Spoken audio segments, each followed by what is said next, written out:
पुण्यात्मा, हम सुख की परिभाषा ही भूल चुके हैं। एक व्यक्ति के 3 बेटे थे, एक की मृत्यु होगी। अब वो रोए बेचारा, उसको सांत्वना देने के लिए आए।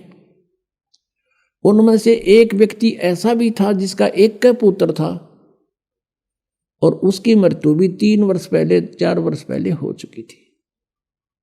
तो उन्होंने बताया, वो सांत्वना व्यक्त करने वालों ने, कि भाई अब कुछ नहीं बनने वाला, संतोष करो, देखो इसका इकलौता पुत्र था, वो भी मृत्यु को प्राप्त हो गया, इसने भी संतुष्टि कर ली, सब्र करो। उस व्यक्ति को जिसके 3 पुत्रों में से एक की मृत्यु हुई थी, राहत की सांस ली, रोना भी बंद कर दिया। और फिर क्या सोचता है कि हे भगवान, इससे तो मैं ही अच्छा हूं, इससे तो मैं ही सुखी हूं, मेरा तो 2 और बच गए हैं, इसका तो एक ही था और वही मृत्यु को प्राप्त हो। बताओ, इससे उसने क्या मिल गया? क्या वो लड़का जीवित हो गया?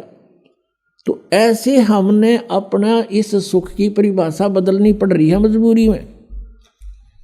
एक व्यक्ति कह रहा था कि मेरी पुत्री का जन्म हुआ, जन्म होते ही उसके गुदा नहीं थी, बड़ा चिंतित हुआ, खाना पीना छूट गया, इतनी टेंशन पूछो मत।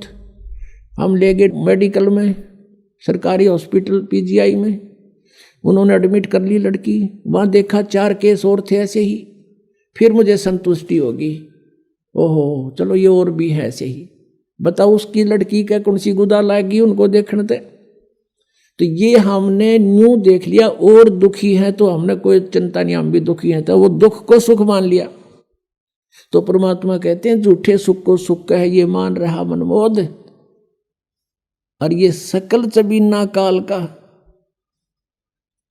और कुछ मुख में कुछ गोद। अब परमात्मा कहते हैं, जहां तुम जिस लोक में और जिन स्वर्गों में तुम सुख खोजने चले हो, वहां सुख नहीं है।